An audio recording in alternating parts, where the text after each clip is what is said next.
मैंने बोला था कि हम एवरी संडे प्रचार करते हैं ना, तो लोग प्रचार सुनते हैं और चले जाते हैं।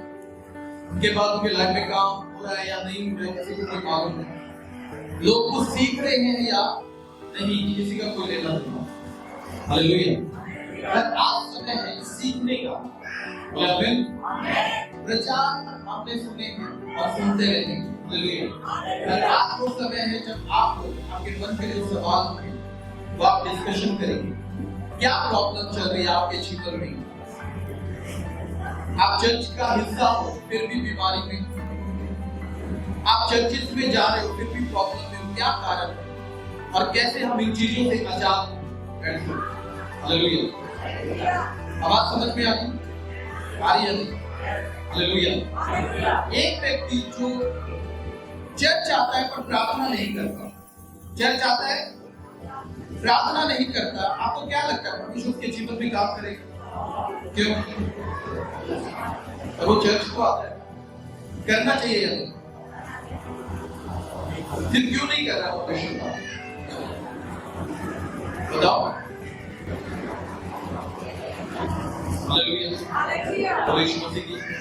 सिर्फ दो सिस्टम है, या तो आप गलत जगह प्रार्थना कर रहे हो या आप प्रार्थना ही नहीं कर रहे।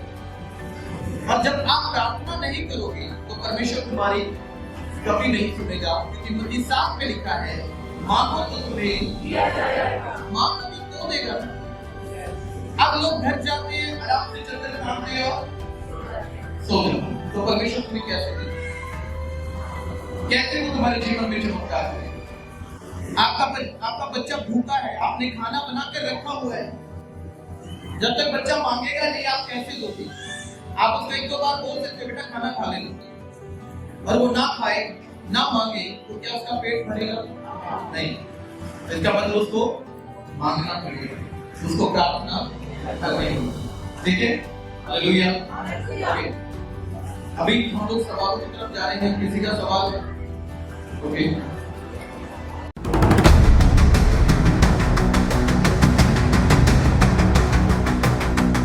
कि एक सुई में से ऊंट कैसे जा सकता है? यानी कि परमेश्वर का जो भवन है, गेट है, उसमें एक छोटा गेट है, उसके अंदर परमेश्वर के भवन में कौन एंट्री कर सकता है? कौन एंट्री कर सकता है? ठीक है। एक सुई, ऊंट का सुई के नाके से निकल जाना सहज है, पर इस कौन नहीं निकल पाए?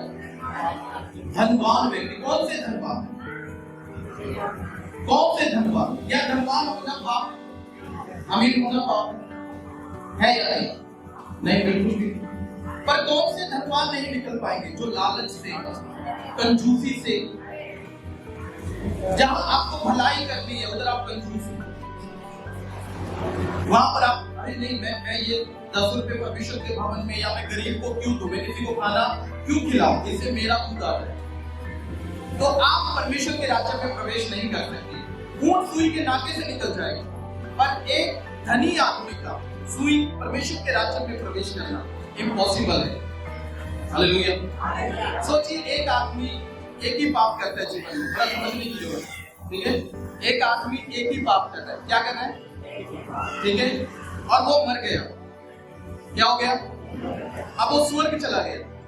कहां चला गया? अब उसने जाकर परमेश्वर को जवाब दिया कि प्रभु मैंने सारी जिंदगी भलाई की है, बस मेरे जीवन से एक पाप खत्म नहीं हुआ।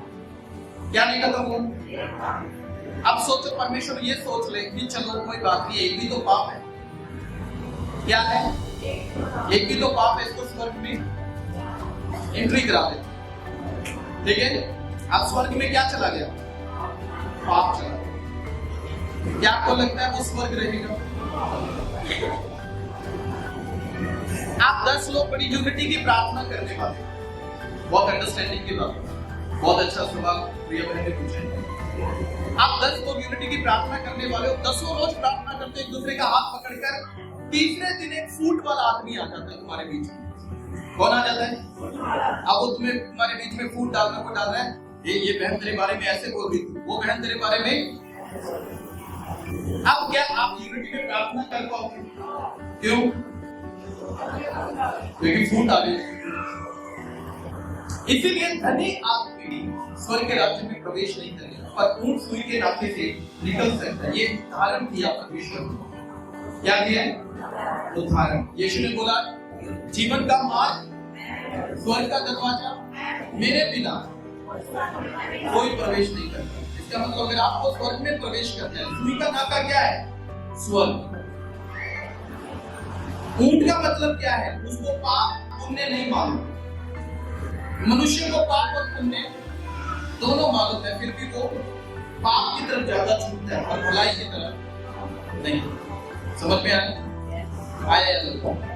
ठीक है, हालेलुया।